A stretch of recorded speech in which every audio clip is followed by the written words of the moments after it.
Steve Brown, right chair, Clemson University. Stu Pace, left chair, Radburn Elementary.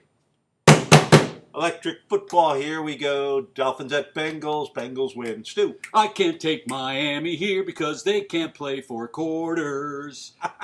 You almost lost to the freaking Browns. You know, playing with high school kids. Tannehill has no sense of what being a quarterback is and being in the pocket and no awareness. I can't possibly take them here. I think Ginger and A.J. Green are going to light up our secondary that just can't seem to, other than Rashad Jones, can't seem to do anything well here. It's going to be an awful night, and I am taking the Cincinnati Bengals. Crucial errors in the kicking game. That was kicking game. And crucial errors made by us here at Electric Football because we have no beer. What were we thinking? That's true, man. That's the second week in a row. Stu needs to do some depressive drinking with the Dolphins playing the way they are. I know. Colts at Jaguars, and I actually think the Jaguars' loss might have been more impressive than the Colts' win last week.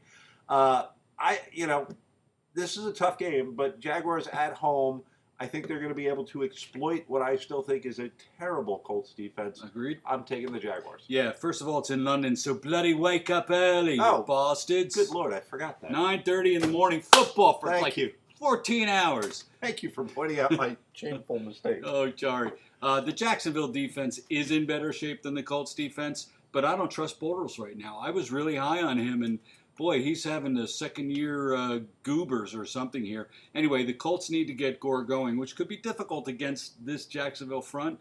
And Luck's shoulder is still kind of inky, but I'm going to go with the Colts here. Interesting, I was watching some ESPN show, and they were talking about quarterbacks, good quarterbacks who are stuck with defensive-minded head coaches. Okay. Luck could be one of them. There you go. I thought it was a good point.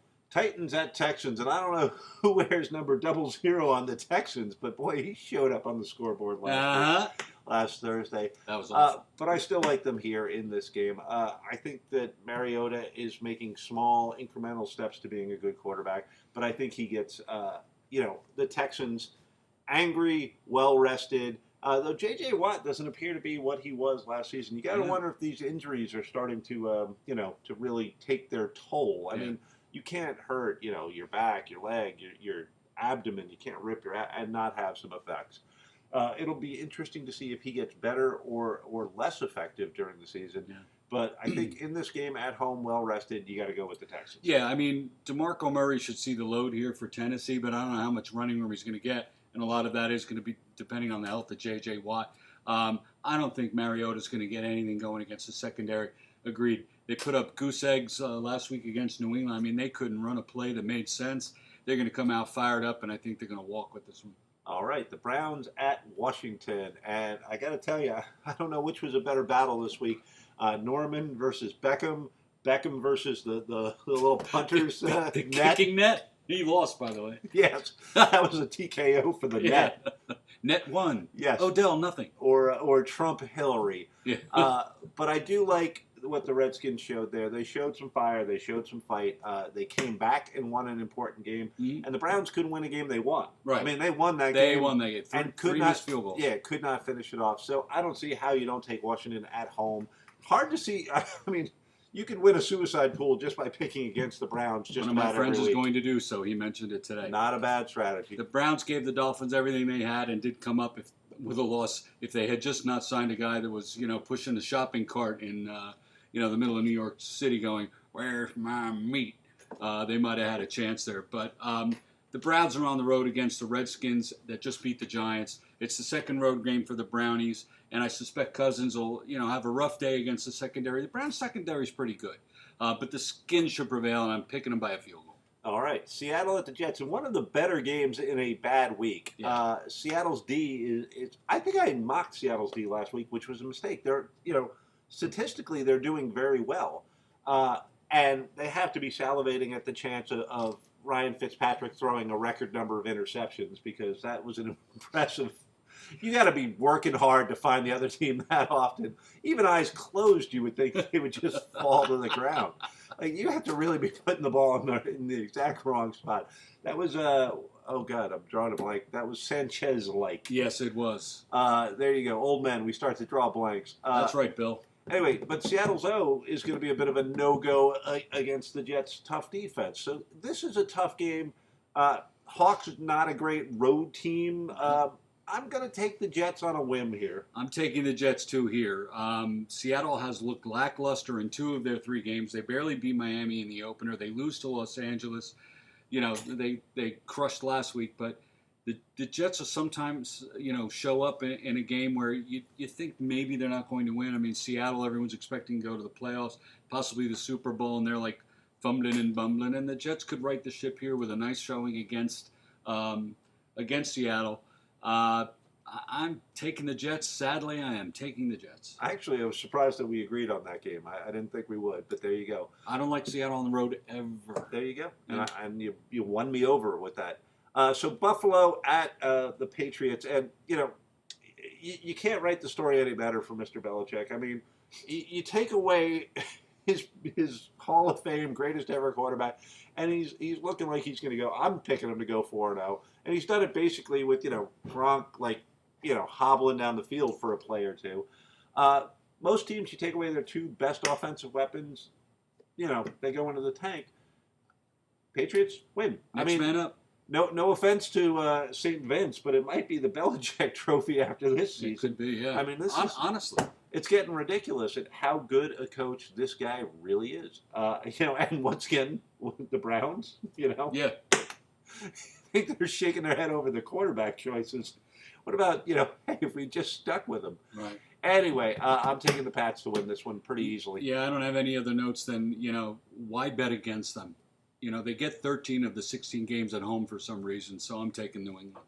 All right, Carolina at the Falcons. And what the F was that mad? I wrote what the F too, I think. Oh, maybe not for this game. Well, there's some what the F's going. What the F was that Mad Hatter hat that Cam Newton had on in his press conference?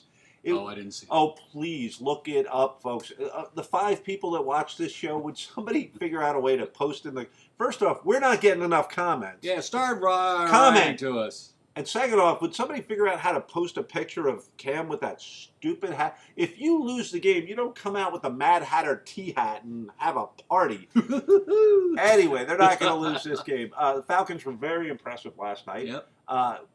Controlling the line of scrimmage, dominating with the run game, impressive. Yeah. But they're going against a much tougher Carolina defense than what the Saints put out there. They're going against a Carolina team that just lost. They're going against a Carolina team that is a Super Bowl contender with an MVP quarterback. Give me Carolina. Yeah, Devontae Freeman could be the deciding factor in this game. He ran for 155 yards last night against a bad New Orleans team, but if he can get anywhere near 100 and keep the offense up on the field, they have a chance. Not quite sure he can do that against a Carolina team here. Panthers couldn't run against Minnesota, and Cam threw 3 picks. Is that going to happen again? Maybe not. I'm taking Carolina to bounce back here, but it's going to be close. I think it's going to be a close game. Okay. What do we got? Raiders at Ravens. Correct. Battle of our fight, if you will. Doesn't work. Purely Yeah. our fight. Bar fight. No, Bar okay. fight, maybe. Bar fight. We can have one right now. Oh, no. Raiders at Ravens. Purely a hometown pick in this one. I'm taking the Ravens. I honestly think this is the most evenly matched game of the week. I don't know how to pick this game. What's the spread? Does anyone know? Because I don't know what the spread is, but the Raiders is like the 32nd defense, and the Ravens are in the top 4 or 5, I think. So it's not even in that respect. Baltimore, statistically wise, is the better team on paper. But Oakland is playing with fire. They think they can win. They've got confidence, and they're showing it. And we here at Electric Football like the Raiders. And we like their offensive weapons here, but I am taking the home team. The Raiders still makes a great argument to go against his pick. I do, but the Raiders have to learn how to win the big game on the road. They could win here, absolutely could win here, but until they start beating teams on the road that they should not, I'm going to stick with the home team here. The Ravens. I didn't think the Ravens would be good this year. They're 3-0, so go figure. Yeah, they're a big surprise. Yeah. Lions at Chicago, and Lions showed more fire in their loss. Lions are more explosive, a little more pop on offense. Chicago really is a listless team this year. I don't see any way you pick the home team in this one. No. I'm going Lions. Me too. Hoyer had a decent game against Dallas. The problem is they can't run the ball and eat up the clock. And that's not going to work against the Lions. The Lions have one of those quick offenses. They, too, can't stop anybody, it seems. This will be – well, I don't think Chicago can light it up. I just don't think they have the weapons here. So the offense should be enough for the Lions to lift themselves over the Bears, even though it's a road game. I hate the Lions on the road, much like I hate Seattle. I am taking the Lions. I'm going to throw the next one, which I think is the best game of the week. We were arguing about this before we started. I think Denver at Tampa Bay is the best game of the week. I'm going to throw this one to Stu because I'm going to decide while he's talking. Okay. Well, it should be interesting. The Bucs seem to be passing more than running, which is unusual for a Tampa Bay team. They're typically run first, throw the ball. Problem is that Denver's defense is on the other side here, and I don't know that you can run or pass against Denver here. Another game where I think I'm just going to take the better defense to win. That better defense is Denver. And you know what? Elway was smart. Get rid of Brockweiler. Keep this, Simeon guy. Simeon Rice. And just do what Phil Simms did. Don't turn the ball over. Manage the team. And don't make big mistakes. Hand the ball off. Let the defense win. That's what they're doing. Denver's going to be kind of scary here. You didn't know you were going to get that out of him. No, but Elway did. Yeah, no, I don't think Elway did. You don't? Well, I mean, he made a good call here. I don't think they knew it right off the bat because they had Sanchez in there battling for the job and that sort of a thing. Yeah. I think he might have a very good eye for quarterback talent because he got this one right. The kid is starting to show a little more aggressiveness in his throws. Is he the equivalent of Jameis Winston? No. And is this a tough game for them on the road? Yeah. But I'm with you. It's hard to look at that Denver defense and go, they're going to give up 17 points or something like that. So I'm taking Denver too. All right.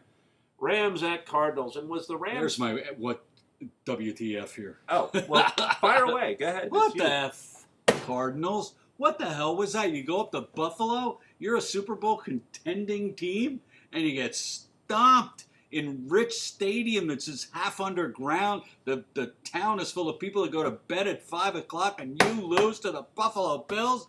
The Buffalo Bills ran all over them.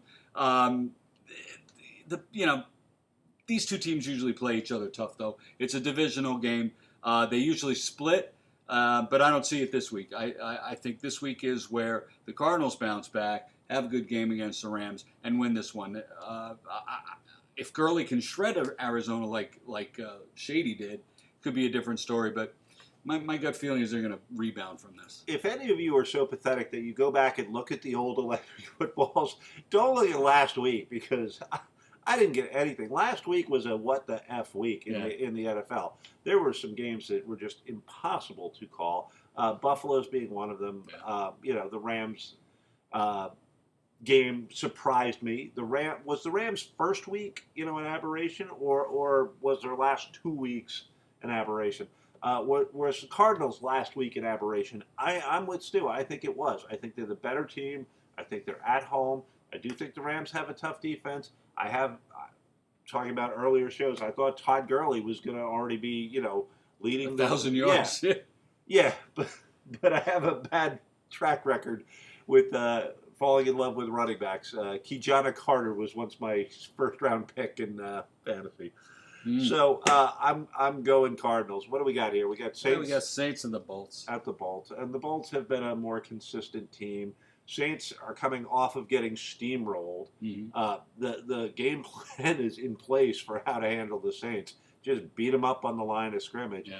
Don't let Drew Brees get out there with the ball because he's still very dangerous and has talented wide receivers. They can beat you in a shootout, but I think San Diego at home is smart enough not to get in a shootout here. I'm taking the Chargers. Yeah, not surprising. I think we're finally starting to see Drew Brees come down the hill. Some of his passes were bouncing there, and I know he was under a lot of pressure often last night, but you're not seeing the real sharpness that he used to have.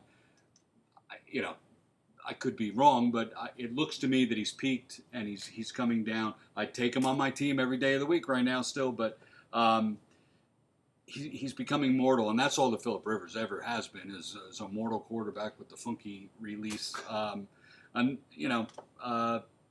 going to take Moon Rivers and Melvin Gordon versus this team here. I'm taking the San Diego Chargers here. All right, Cowboys at the Niners, and what's gonna Kaepernick is all the news still, and he's on the cover of what Time magazine Oh, I right haven't now. heard anything about him lately. So Yeah, no, it's impressive how I mean the man stood up and stood up. Ironic, I would say that, but he expressed a belief that upset people, and he started this protest. And the first week, nobody was with them, and now it's turning into a tidal wave. got the conversation going, which it- needed to be done. Yeah, so he should be happy with what he's accomplished, whether you agree with it or not. Mhm. It has certainly started a conversation, and he certainly put himself out there, as the lead man in this as far as it goes with sports in the NFL. I really didn't even start on that. Dax is getting it done. Zeke Elliott had a little bit of a coming out party against Chicago. I like what the Cowboys bring here, and I wonder what happens to Chip Kelly, and I wonder what happens to Colin Kaepernick. I wonder if Blaine Gabbert, can hold on to that job. It's the train wreck that has been the 49ers for the last couple of years with, you know, problems off the field, retirement, coach versus GM. It's more of a Yelling at the Vernon on the sideline and sending him off in a pout. right, and now you've got national politics playing into it. It's really more of a drama than Friday Night Lights in San Francisco. So I like the Cowboys to go in there and win one on they have the potential for these two rookies to be around and very productive for years to come. Mm-hmm. Yeah. And as a Viking fan, it pains me to say that, but I'll take the Cowboys here. Yeah, to me, the running games are pretty similar for both of these teams, meaning they both rely on the running game. Where no one's relying on Blaine Gabbert to win a game for you. You're hoping. But Chip's still speeding things up. Yeah, he is, but they're still not impressing anybody, and I don't see a lot of stars on that team. I thought Frank Gore was still on the team. I mean, that's how little I watch the 49ers. Not a 49er fan. I just don't care about them. West Coast teams, I typically, the 4 o'clock games. John Taylor is a great complimentary receiver. But I'm just taking Dak and Zeke because they have tougher names than Blaine and Carlos. Right, but with Tom Rathman as a lead blocker. Well, okay. Sorry. Rathman. KC at Can't read my notes. KC at the Steelers. KC's not likely to come up with a record number of picks again this week. Yeah. The Steelers got embarrassed. Brutal. Yeah, brutal. Yeah, surprising and brutal. Part of the what the F week that was week 3.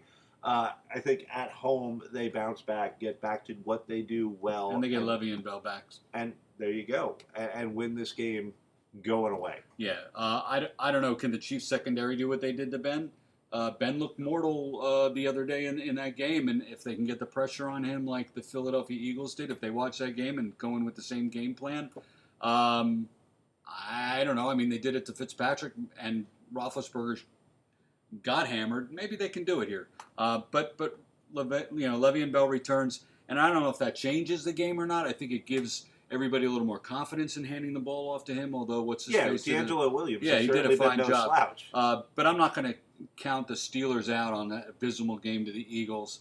Solely on that game here. I think they win this game, and I think they win it kind of handily. Home crowd, it's Steeler Town. Angry Steelers with angry fans getting another huge weapon back. How you picking against them? Can't take the Googlies here. So we're going to finish up Monday Night Football. I think it's the game of the week. Go. Giants at Vikings, and I'm a superstitious Irishman. I am 2-0 when I've picked against the Vikings, and they're 2-0 when I've picked against the Vikings. I'm 0-2 picking against them. I want to go 0-3 picking against them. I'm taking the Giants in a romp because I'm superstitious. Now, if I wasn't superstitious, I would point out that even with the loss of Bridgewater and Adrian Peterson, we have a monster defense that is scoring every week. We are scoring on special teams. The only thing not scoring on the Vikings is really the offense. Kyle Rudolph is still standing. Yeah.